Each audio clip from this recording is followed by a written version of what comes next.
Welcome back to Another Triathlon Podcast brought to you by Mana Apparel. We're back to chat about all things going on in triathlon, and what a triathlon weekend it was. Things are kicking off full force. Even though Oceanside is only this weekend, we have already gotten a few races in, so this season is starting early. But we're going to first catch up with the crew before we go into all the details of this weekend and look ahead to the traditional season opener. But we'll chat with the crew first here. Josh, you had a bit of a trip and an adventure recently. Why don't you tell us about it? It's been a little bit, but we've been off for a little while too. So yeah, got to go over to Tokyo in Asia for the first time in my life. But Tokyo was amazing and can't wait to find my way back there.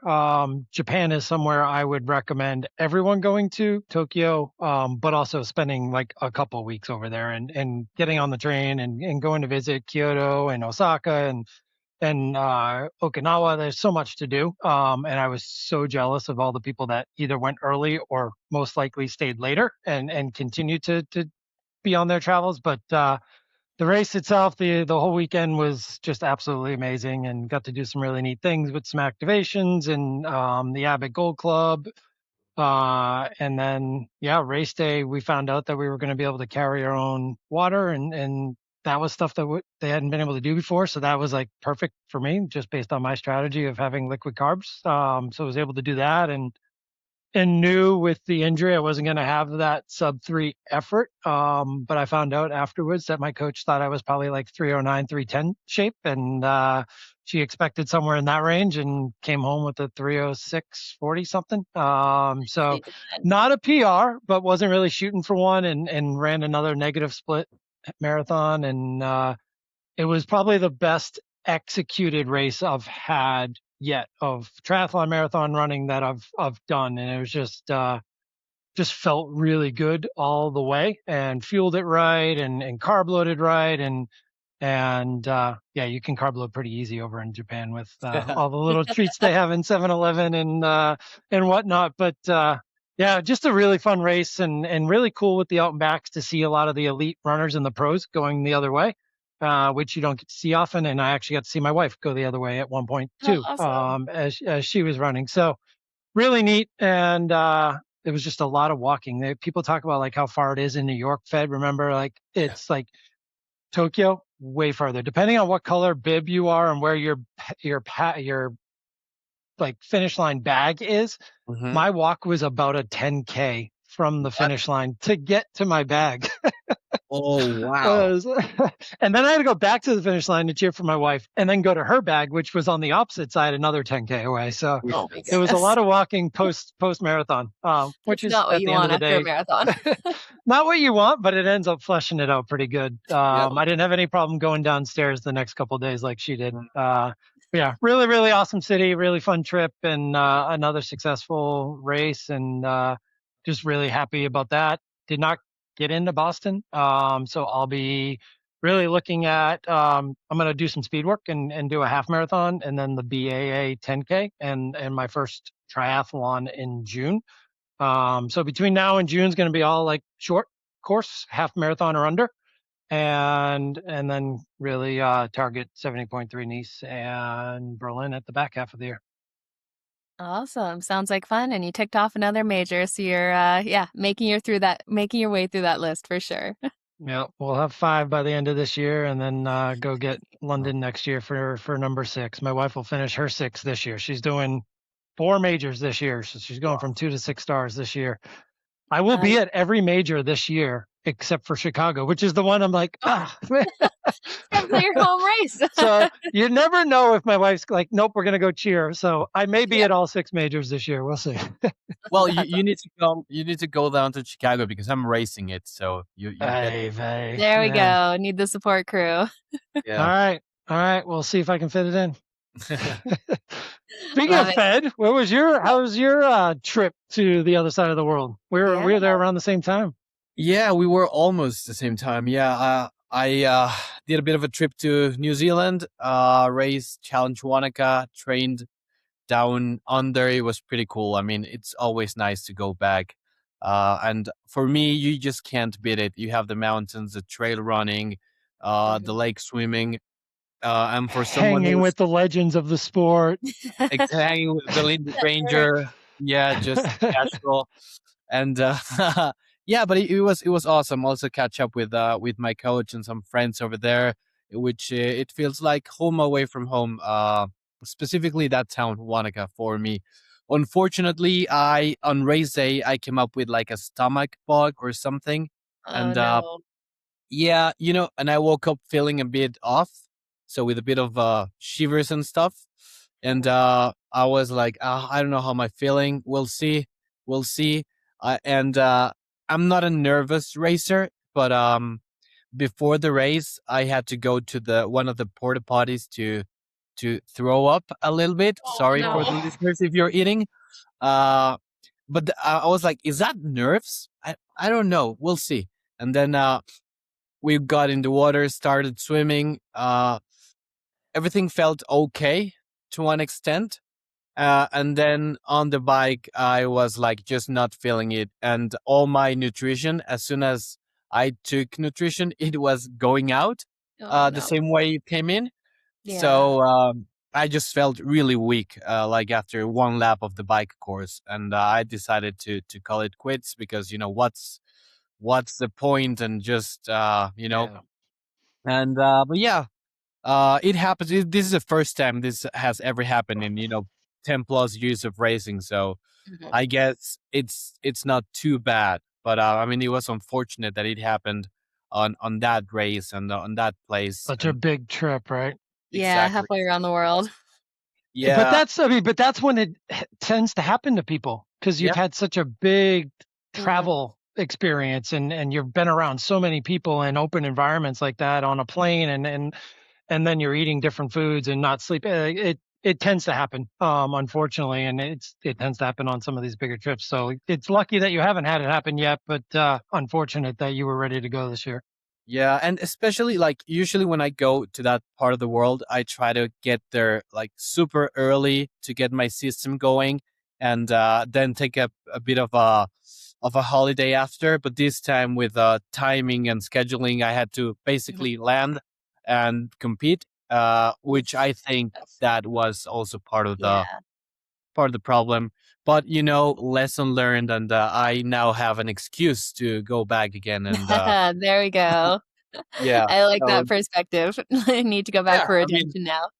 the races that you like. If you have a bad race, you want to go back and have a good one, and if you have a good one, you want to go back and do better. So it's always a win-win.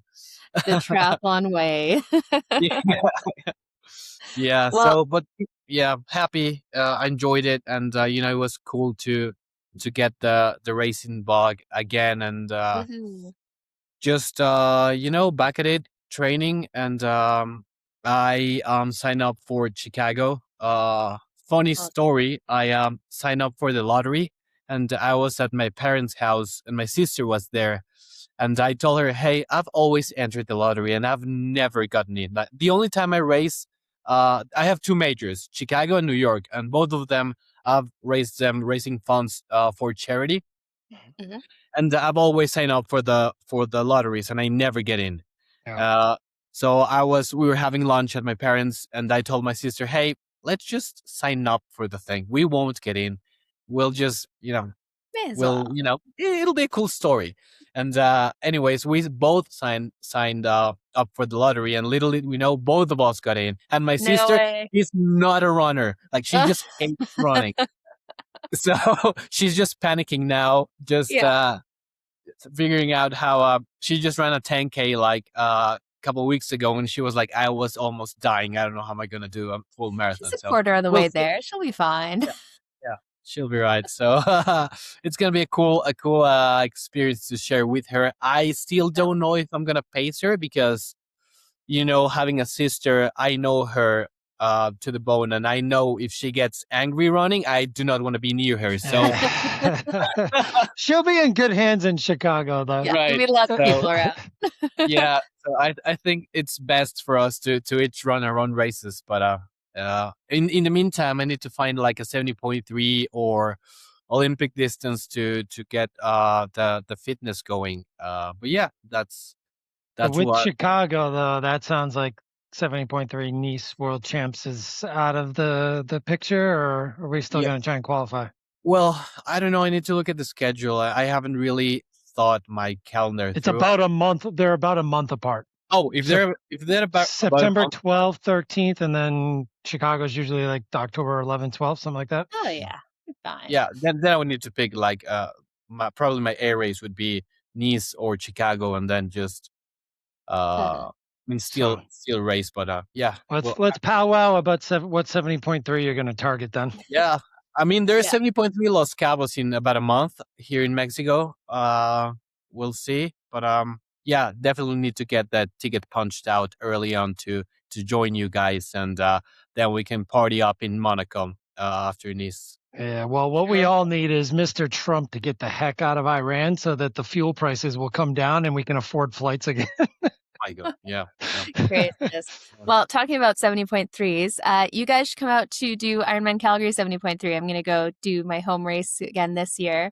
And we're in talks about potentially having a special guest in the triathlon world coming out to do that race. So you'll have to stay tuned to that. But yeah, I'm trying to talk more people on the Mono team and all around to come out there because that is a fun, more like grassroots feel race. And it's like half the price of the US races. So it's always a good option, in my opinion. Nice. We good. It's flat. Jenna, the race? Or just windy? So there's a new course this year. It's like a rolling course, but I think it's like 1,200 feet of elevation. So for Calgary terms, that's flat. Yeah. Barely. It should just be kind of rolling hills the whole time and stuff, which is really nice. And then everyone needs to go to Banff afterwards because everyone has to go to Banff during the summer at some point. It is so pretty over there. Yeah. On the list for sure. Definitely. Well, while you guys were halfway around the world, I was a little bit closer to home, but did the Mono training camp down in Scottsdale, Arizona. And there's nothing like a training camp to get you fired up for just triathlon and training and everything in this sport. It was kind of fun. We had about 30 athletes out there.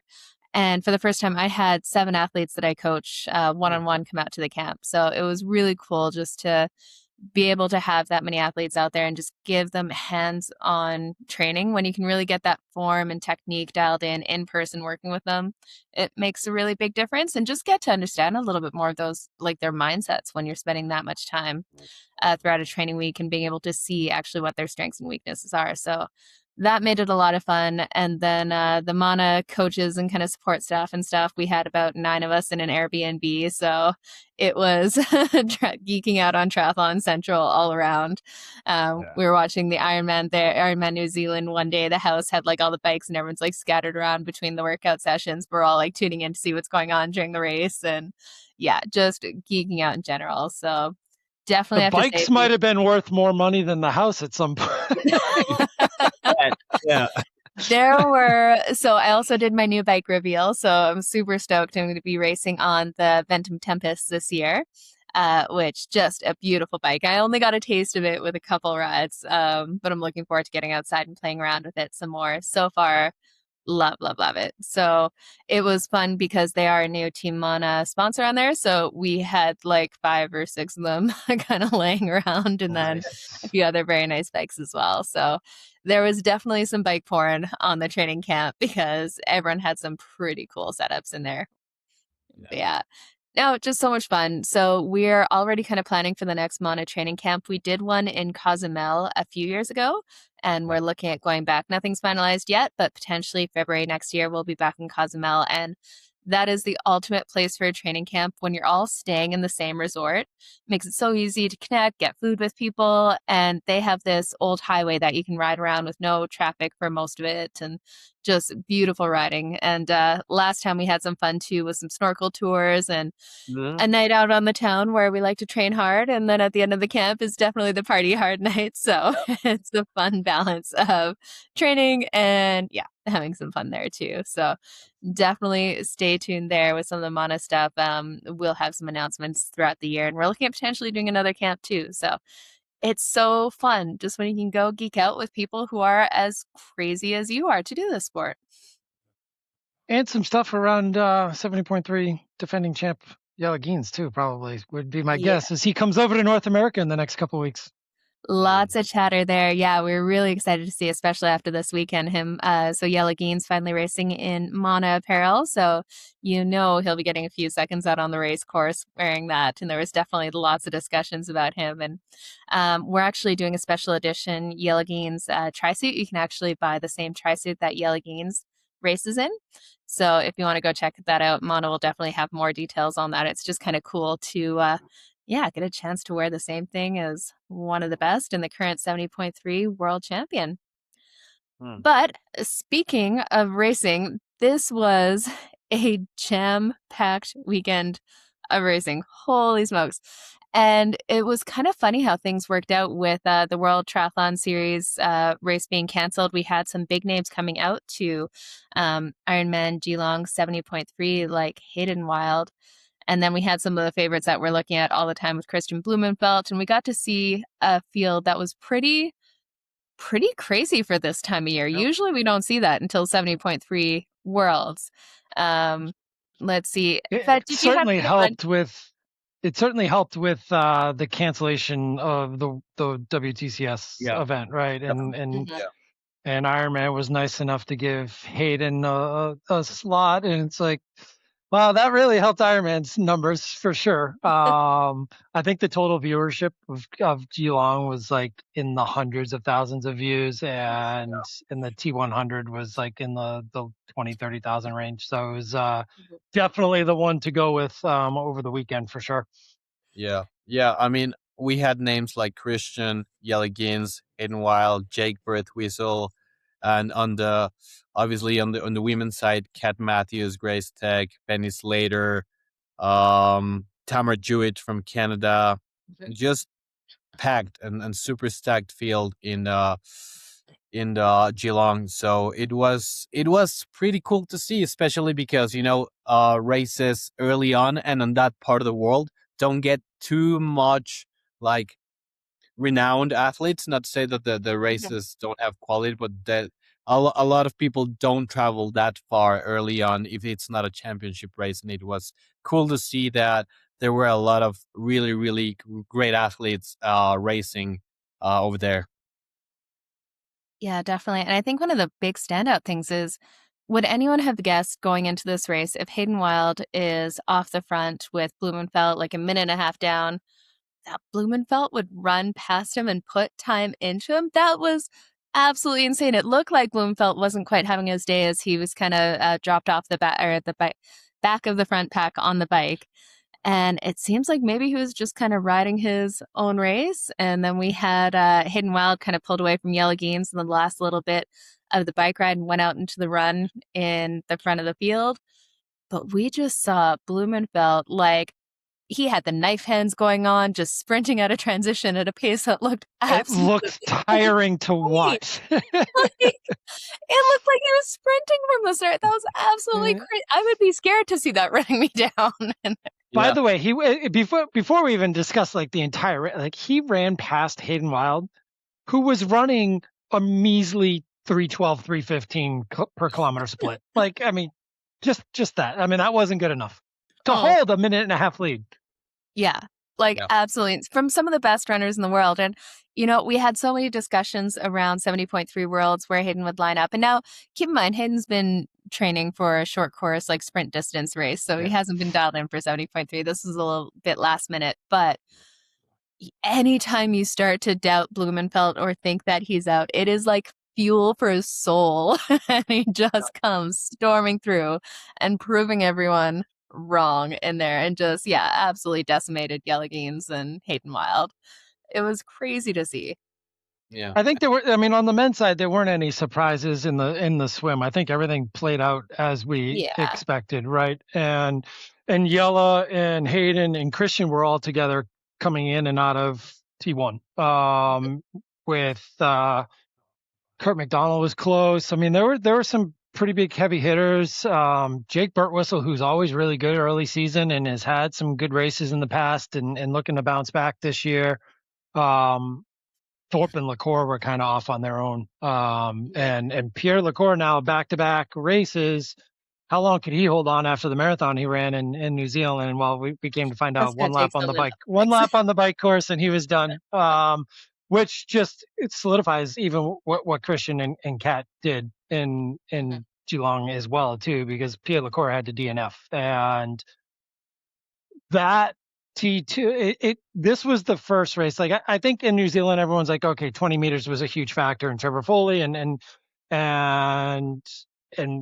Matt Hansen and others were able to factor into it on the run because of the 20-meter rule. Well, 70.3, it could be a little bit different, and the tactics that Christian played worked to his favor. He did not have to go crazy and hold on to them when he felt like he needed to pull back, and still had the run legs, even though he pulled in a minute and a half behind. And Yella and Hayden were definitely kind of slingshotting and taking turns up front and working together, and impressive by Yella, because Hayden went by pretty early and Yella stayed with him. And that was a scary course. I'll tell you that second lap of that course was like not fun to watch. And I was traffic going texting in their direction. It definitely made it look, and lots of age groupers on the field as well. If you guys weren't watching it, it looked.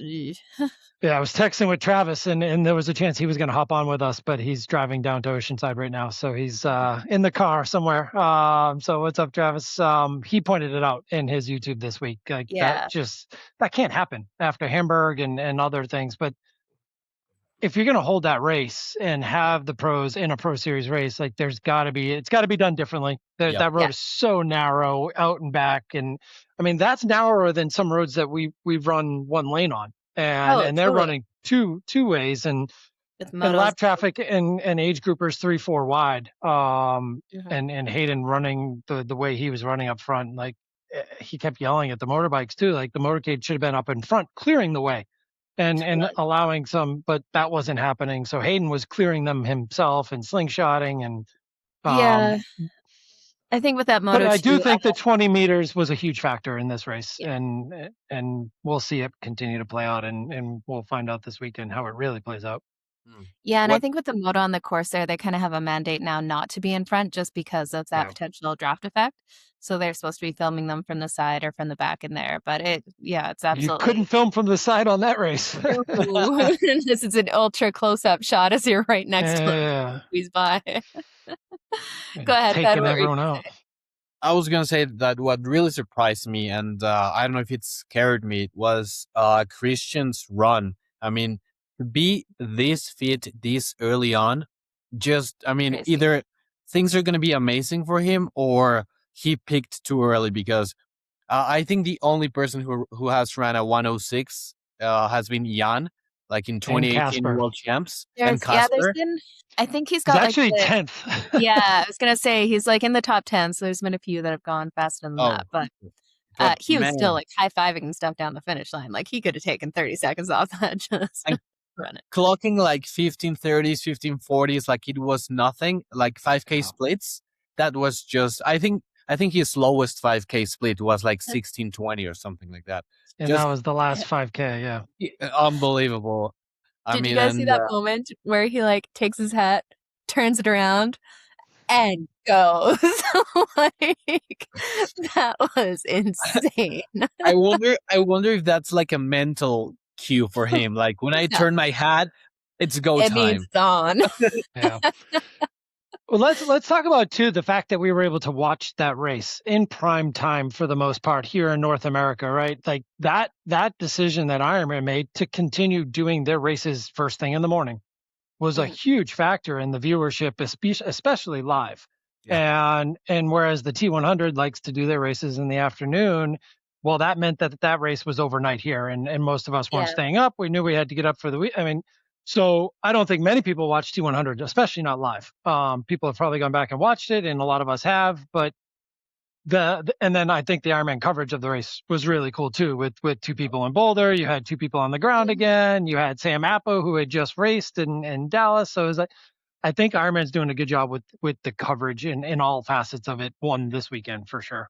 Yeah, there's definitely much better coverage, like on the run especially and stuff. And you can tell they're finally starting to invest a little bit more on that broadcast package. Now, I will say I think T100 is still doing it better for the most part, but Ironman is definitely stepping up. And they seem to get a pretty decent group with the personalities, like you said, Josh, on course, and then having like the team back in Boulder doing the commentary and seeing everything happening all at once. But I think that's what you need instead of just two people in a studio somewhere, having some of that banter, that back and forth, the on the course, being able to look at them, see what's going on.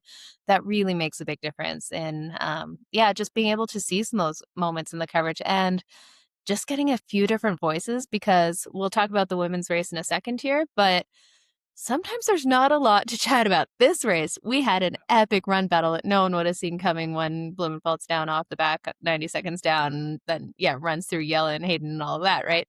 So that made for an exciting race. But that's not always the case. Unfortunately, I hate to say it's not exciting, but when you have someone as dominant as Kat, the women's race was not nearly as exciting because she just ran away with it. And it was there was really no question when she got the lead. They were definitely digging for reasons to cover and how to cover the women's race while this crazy battle's going on. And they knew that there was still like a half a marathon left in the women's race. So kudos to Apo and everyone that were able to get through that race with Kat so far in front. And you could tell that they were like really hoping that the splits would come down a little faster and a little closer, and that way we'd get a little bit of a battle. What we didn't know was the battle that Tamara Jewett was creating yet again.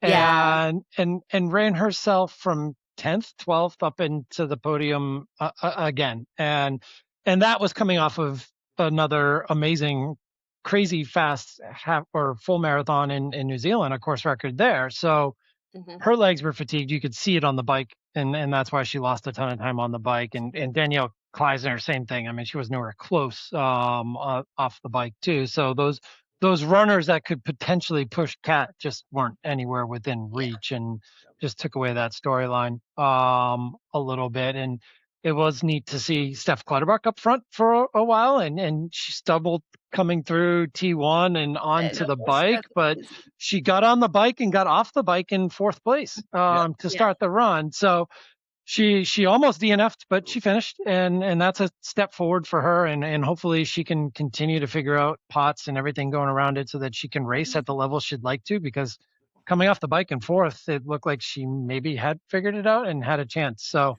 hopefully she's back. She's always fun to watch race, and especially when she leads the swim. I thought that was cool to see her back up front pushing that. So yeah, it's just, but Kat's got 7,500 points, and it's not even the end of March yet, and she's sitting pretty, just watching everyone else kick themselves in Oceanside this weekend, and she's like, I don't have to race for like another few months if I don't want. Right. Yeah. I doubt we won't see her at Texas there, but she is just kicking off this pro series, like coming in hot and showing everyone how it's done, which is kind of fun to see in there. We had some solid run times in there. Like you said, Tamara Jewett ran through with a 19:55, but we had Grace Beck ran a 19:01, which was like 3.5 minutes faster than Kat Matthews. But was Kat really pushing it with having just done an Ironman and having a lead where she didn't really need to? I don't think she was, but some of these races, when you start to see some of these time differences, you almost want to avoid any race that Kat is going to, because it's every second counts. Yeah. It's not what place you're in that matters. It's how far you are behind Kat Matthews. That matters for points. But at the same time, the catch-22 there is then nobody else is showing up. So if you do show up, you're going to get a slot to Worlds, and you are going to get some points, right? Yep. So you could see there was a gap in that field for sure. So the New Zealand Geelong double, if that stays pro series, is going to become a target for a lot of people. And it's like, whether Kat's there or not, you should probably still show up and grab your spots for the 2 Worlds. Yeah, I could see that on the world spot, but if you're chasing the pro series, I think that's why a lot of people kind of bailed out in the last little bit, is like, if I'm not really on form and I'm going to go do an Ironman and lose 1,000 points, or not 1,000 points, but, lose like 500-600 points in a 70.3, it's just not really worth it. I mean, But realistically, though, at this point, I think we know who's going to compete for the Ironman Pro Series, and somebody like a Jackie Herring and Kat and Taylor, if she ever wants to. There's a few names on the female side, especially. Whereas if you're a female who has some really good brand contracts, you can still get on a podium. It doesn't matter if you finish 10 minutes behind her. If Very you finish true. third place You're for a still brand, there. looks pretty Bonuses. good. Right. So that's the nature of the game right now. If you can't get in those top spots in the Pro Series, you can still make money 5 through 10. And you're making money for your sponsors by finishing 10 minutes down from Kat in third place. Totally. Yeah. I mean, to your point, Josh, fourth place all the way to seventh place were pretty close. So that goes to show how important it is to show up, even if, like, I don't want to say don't show up at a race thinking you're not going to win, but if you know Kat's going to be there, probably you need her to have not the greatest of days, and you need to have your best day.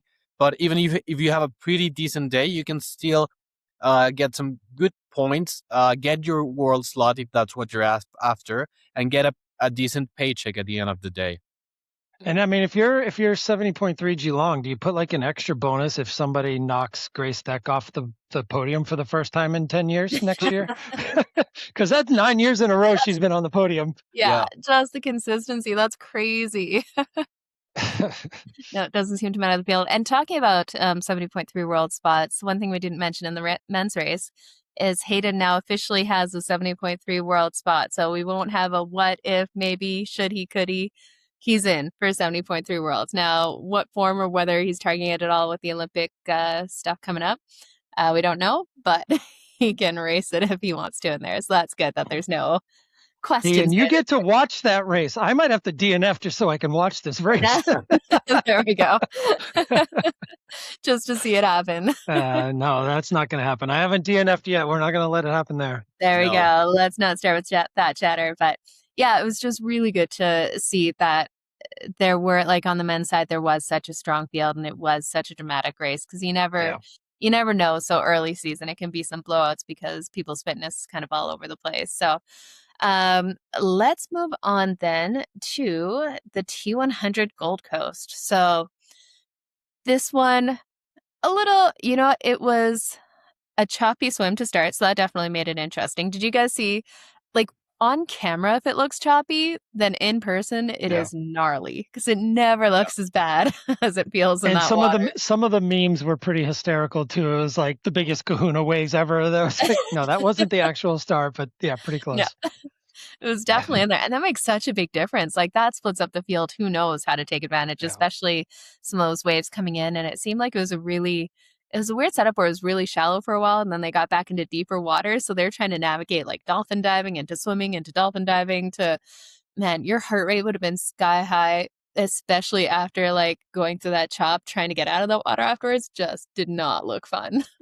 Especially with those short course athletes in that T100 field too, like where the swim's being pushed and people know what they're doing.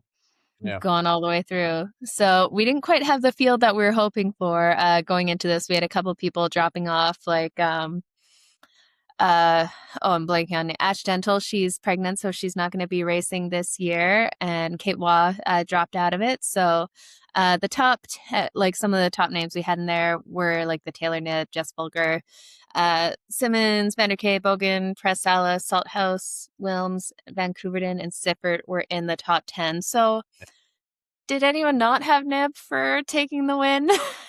Not when you looked at that start list. I mean, maybe if everyone showed up, we would have to consider Kwa and others. But based on that start list, it was like, when is she going to get to the front? Yeah, that was basically. But it was cool to see Jess Fulgar coming through. I think that was her first not short course race in there. And apparently she's on a borrowed bike, like last minute kind of thing. She was on Lucy Byram's bike. I was like, wait, somebody else has a BMC. Oh, wait, Lucy. That's right. Like that. That's crazy to do your first like pro race, T100 distance, one of the most competitive distances, and go in there on a borrowed race and get second. That is absolutely insane. So kudos to her. That takes some extra mental toughness. I don't know about you, but I got my new bike on camp and I was miserable riding it because it was just wrong. I didn't know how it was wrong. It was just wrong.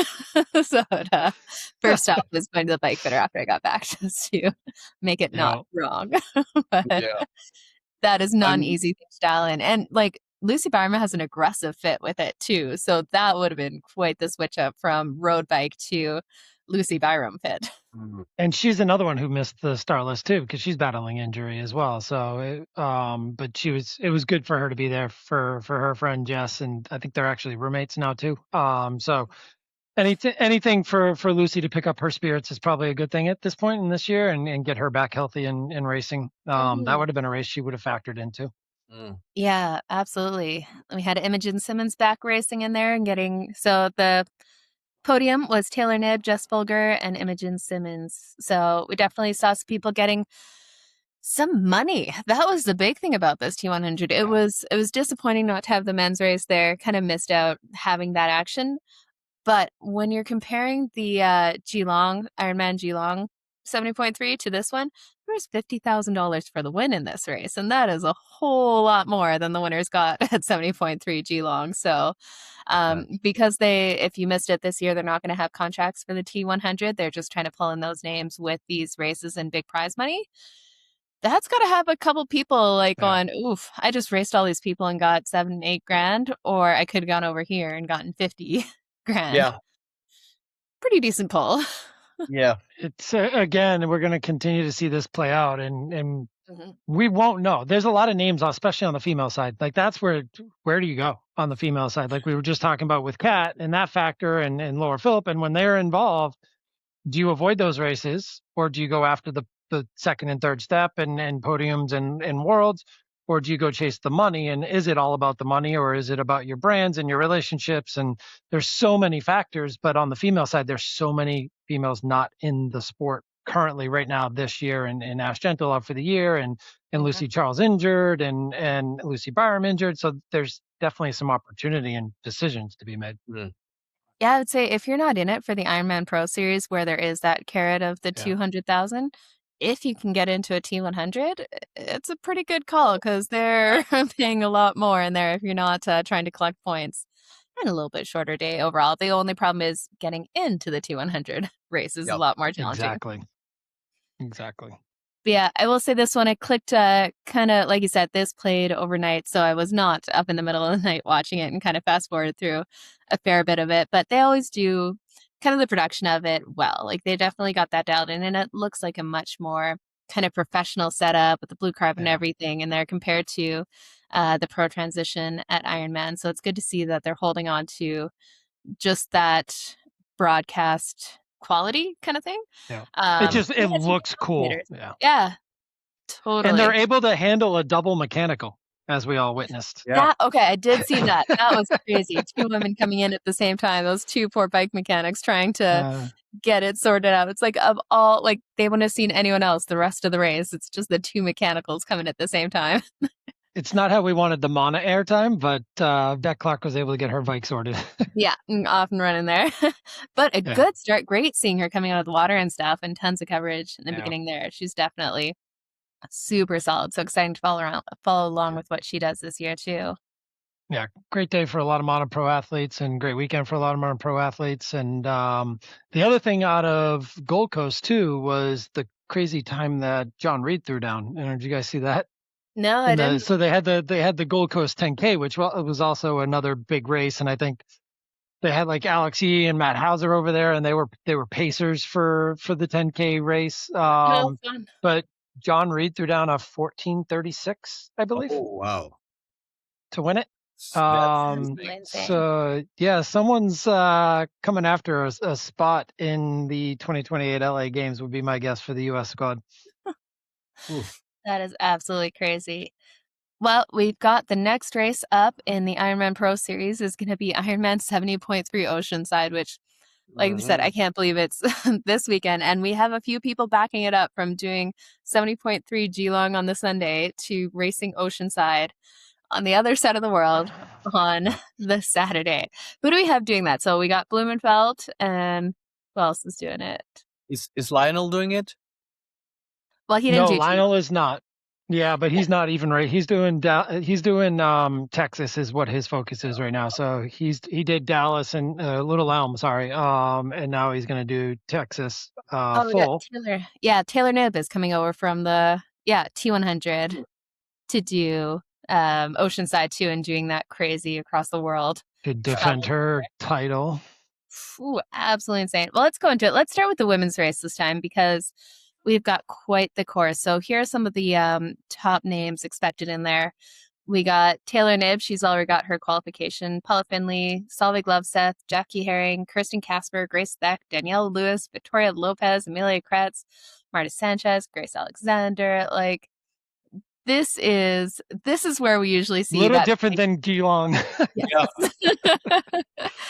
We're gonna have a lot more names that we recognize in here compared to Geelong, and we've got a couple of interesting points. Is one Taylor Knibb coming from the T100 over in Australia to here to Oceanside. And then we got Paula Finley is training for her first Ironman in Texas coming up soon. So you got to wonder kind of where she is in the training cycle going into her first Ironman. And we've got the likes of like Solveig Loveseth, who's coming in as a world champion for the first time coming to this race. So nobody's going to be not watching her. The only thing against her, she's an Oceanside rookie, I believe. So the factor that she's racing against Paula, Taylor, Danielle Lewis, Jackie Herring, all people who have won or podiumed at this event before and know the intricacies of that bike course especially, I think could factor into this if Solveig loses touch with them in the water and they're out in front of her. But if Solveig can stay with somebody who knows what they're doing through the early stages of the bike course especially, I think, there's no reason to think she won't be a factor. Obviously, there was some word out of the Norwegian camp that the three of them, not Christian, weren't ready to start the season. And Solveig was included in that. So we'll see what kind of shape that she, Casper, and Gustav truly are in. I'm scared of Gustav and that haircut that he's got going on, but the mullet going on. But I think Solveig's a factor in this. The only reason I wouldn't see that being the case is the fact that this is a course that people just know and love and can make up some time on because of that.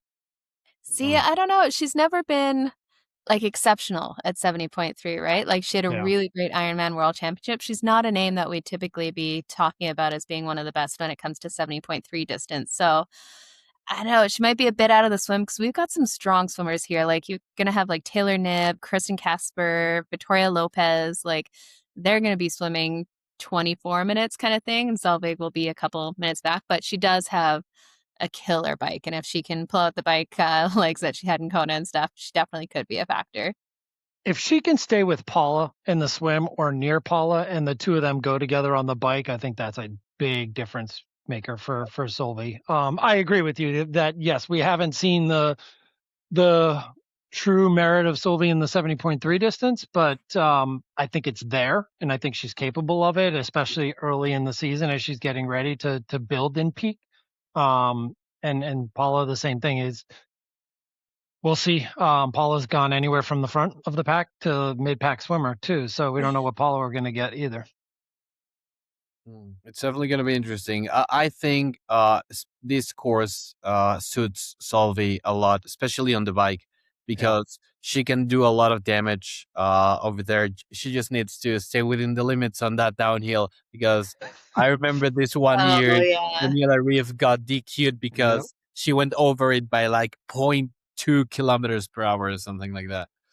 So if you don't know about that course, there is a zone that you have to stay under a certain speed limit, and it gets age groupers and pros cut out every year. They are not playing around. That is not a suggestion. That is, if you pass the timing mats under a certain time, you are out because you are speeding. So if you are doing that race, be aware of that, because there's no close enough on that one. And they have it down, like the times that they have on the timing mats, it's literally based on your time. And then if you're 100th, maybe even 1,000th of a second too fast, they'll DQ you. And I think it was, Daniela Reeve was DQ'd off the podium. Pella Brown was DQ'd, but was able to show her Wahoo file actually had her within the parameter, so she won her uphill. But yeah, it happens, and it is a different speed limit for the pros and the age groupers as well. Yeah, and you know what's crazy? So I'm looking on Tri Rating here. He's always a great resource to look at it. His estimated bike for Taylor Knibb is 216.59. Okay. The next closest that I'm seeing from a glance is 222.53 for Paula, kind of thing. Like Taylor's estimated time is just so miles ahead, and you could see, especially on this course, it's like rolling but not super technical. But like this is something that she can just go head down and lay down the power that we know she has. And you can see too, those two fastest times are not the biggest girls either. Like Paula and Taylor are pretty tiny, so the steep climbing that there is, they can power through a lot easier. And then coming home, they're both so super aerodynamic, and that's where that headwind can be. That the two of them know very well how to get through. Well, I'm excited to watch this one on the women's side. We definitely have a lot closer competition. And because we had so many people racing early season, some haven't, it's just, I think that makes the dynamics a lot more interesting. Because if Taylor Knibb were going into this fresh, it'd kind of be like, yeah, my money's on her. Having raced halfway around the world a week earlier, who knows? Like that definitely makes a big difference. So let's take a look on the men's side. I'll give you kind of the top 10 here from Tri Rating. Stop at 10.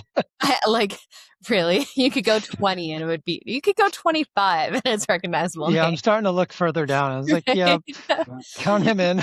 So we got Christian Blumenfeld, Jonas Schomburg, Casper Storen, Sam Long, Antonio Benito Lopez, Jason West, Sam Appleton, Rudy Von Berg, Gustav Eden, Jackson Laundry, Ben Canute, Christian Hogenhug. Like it just goes on and on and on and on and on.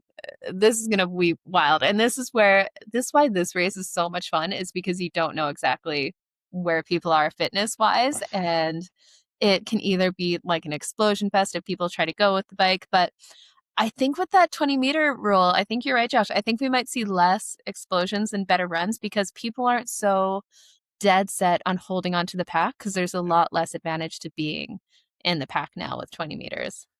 Yeah, and the people who can't bike run are getting exposed because they're trying to push too many watts, and they can't run because of that, because they're not being able to sit in at 10 watts less like they were in the years past. So I think that'll be a huge factor for somebody like a Cam Wharf. Let's see what he can do with his straight bike power, and we know his runs come along. I mean, it's crazy to look down at Cam Wharf M22, Ari Clow M23. Like Ari Clow just has to figure out the blisters, and he's right there there with Lionel Sanders.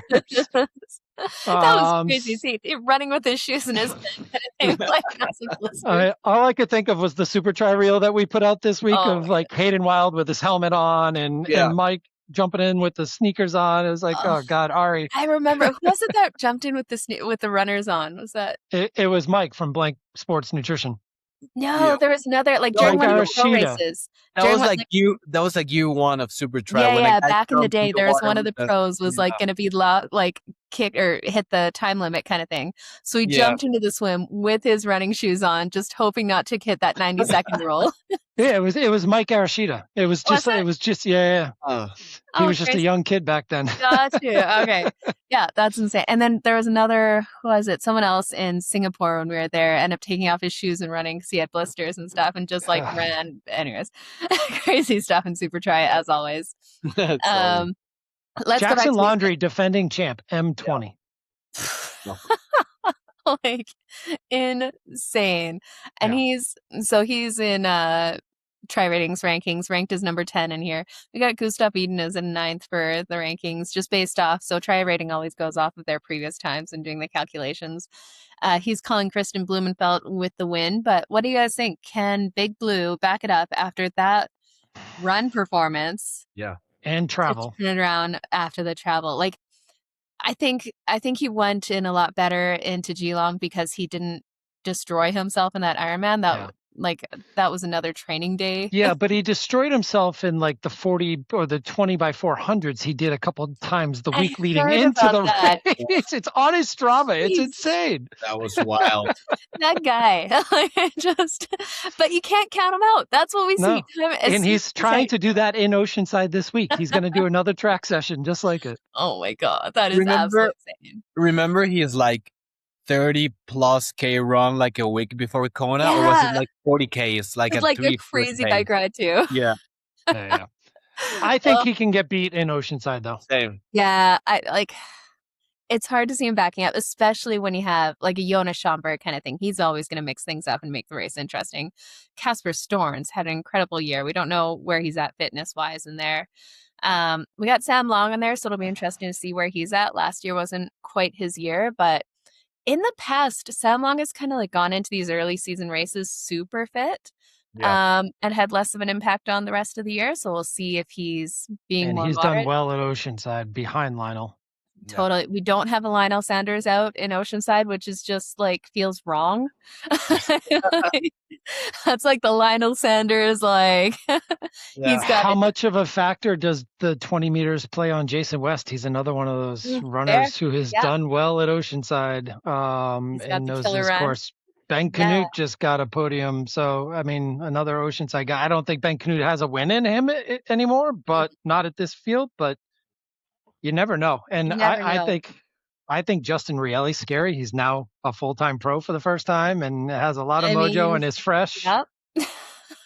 You want to talk about a bike course record? That's incoming on this. He's going to set the bike course record. That's my thing this weekend. Yeah. Yeah, we're going to see. And then apparently Gustav was dealing with some Achilles issues. Was that the thing? Or we'll see. Hopefully he's feeling fresh. But like you said, he's got the hair dialed in, and it's always scary when he's got the look. Got the look, got the swagger, got the bounce. Like everything just looks like he's in a good mood. But we'll see. We'll see. Yeah, we got Sam Appleton going from commentator this weekend to on the race course. Although he didn't have a great race in Little Elm, which is, I mean, that just shows you like that 70.3 in Dallas, like you kind of expected. Appo's just been the king of North America 70.3 wins, so he did not factor. So we'll see what happens there if he can bounce back. Colin Sook. There's so many names in this. I know. We got Joe Skipper's coming over. He, again, 70.3s are not always his strongest suit there, but it's always fun to see him watch. Like you said, Cam Worth is ranked, estimated to be like 34th in there, but who knows what he'll pull out on a bike course. You just never. Bike course with 20 meters, Yeah, definitely. I don't think that the swim factors into this one as much, but with Jonas, that's he's gonna be off and gone. Yeah. But he's an Oceanside rookie, so like I'm telling you, like that little in and out behind the shopping plaza and all that stuff can ruin a race, and we saw it ruin Christian's race last year. Yeah, and just being able to navigate that cleanly is huge, and some of the veterans will know where to go in there. Well, if you look on the try rating here, like there is 15, 17 people who will be swimming 22, 23 minutes. That is a massive front pack. That's a huge group. That, if you're not in there, even with the 20 meters rule, if you're not in there and you're coming out of the water 2-3 minutes back, like that is going to be a hard one to get back into there. This is the race that Jonas Schomburg, maybe he listened to his dad and some others this time and actually does come out a little calm and let chance. Let somebody like Ben Canute lead you out of town and then go ahead. And then go. Yeah. There's no way. He's going to go hard on the bike. I'd be racing out of transition, get off the bike and just sprint for it. And I love it. It's a heck of a transition too, so we'll see. If he races a little smart, not to say that he doesn't, but if he paces himself at the start of the bike, I have him up for the win. I think he could win the race. Well, let's do it. Start the predictions, Fed. We haven't done predictions in a while, so go ahead and start with your men's podium. Yes, my men's podium, it's gonna be a German and 2 Norwegians. So I'm gonna go Jonas, Casper, Christian. Okay. Who do you got, Josh? Oh, man. Let's see. I think we're going to have a Sam Long, Ooh. Christian, and Justin Reale holding on this time with the run. There we go. Okay. I'm going to go. I think we're going to see Casper Storrs just pull it out here, get back to racing. Jonas Schomburg, and then a Jackson Laundry. I don't think we're going to see Blumenfeld on this one, although I'm happy to be proven wrong because that guy. I did not listen to any of the Ari Cloud, Jackson Laundry. Like I didn't listen to any of that Road to Oceanside, so I have no idea where Jackson is. I just know he's fresh and he's injury free, so he is scary in Oceanside for sure. Man, I love seeing those guys racing, but yeah, I haven't made it through any of those episodes. I'm not like I'm not so into the podcast with all like the training data and day to day kind of thing. Like I want a little comment or color commentary, a little insight. I just think the Norwegians are outside of Christian really targeting Kona, and that's like the thing this year. And this is that warm up race, and they're not going to be dialed and ready to go. I could be completely wrong on Sam Long, and I'm very willing to say that I'm probably wrong on that, but I still like to say it. You know what? He's got a hell of a bike, and he can run through on that. So who knows? Especially with this course, we could see him do some good stuff. Now, on the women's side, let's get into some predictions there. We'll start with you again, Fed. Who do you think has it on the women's side of the race? Obviously, well, we can't. Can we pick Taylor Knibb, or is she out of the picture for everyone? We can pick her because she raced a week ago. I think that's where it's a little more questionable. My concern is she DNS's. Yeah. Okay, so I'm going to pick Taylor for the win. Let me see. Let me check who else am I going to... Okay, Taylor, Solvi, Paula. Okay. Who do you got, Josh? I am going to go with another surprise. I don't know if I want to put her on the podium or not, or on the top stop, but no, I'm going to go with, Kirsten Casper for the win. Okay. And then Paula Finley and Solvi trying to chase her down, but Paula holds on. Okay. I'm going to go Paula for the win. Go Taylor Knibb in second and Jackie Herring in third. See if she pulls it out there. Jackie loves Oceanside as well, and she's already had one good performance, so she's ready to go. She's just she was the picture of consistency just racking them up. It was good to see. And okay, this is one I'm excited to watch for. We're gonna have a men's field, we're gonna have a women's field, we're gonna have people out there. The coverage is always good because you have so much energy and crowds around. Definitely if you're going to Oceanside, go check out the Mana apparel booth. That's kind of Mana HQ over in Oceanside there.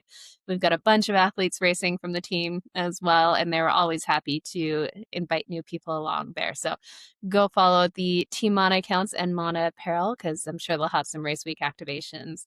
And they will, it's just always fun to connect with those guys. But anything else going on in the endurance world, guys, before we wrap it up and geek out on some more triathlon watching Oceanside this weekend?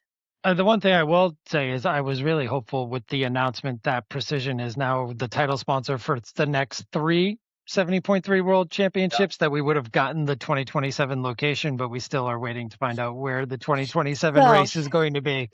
3 cities in North America are bidding for it at the moment, so we should hopefully find out in the coming weeks, but that's the insight. North America down to 3, and we'll find out soon, hopefully. So sign up for a race you think you can qualify for 70.3 Worlds in 2027 sometime late July or beyond. There you go. Ironman Calgary 70.3. There'll only be about 1,000 athletes, easier to qualify.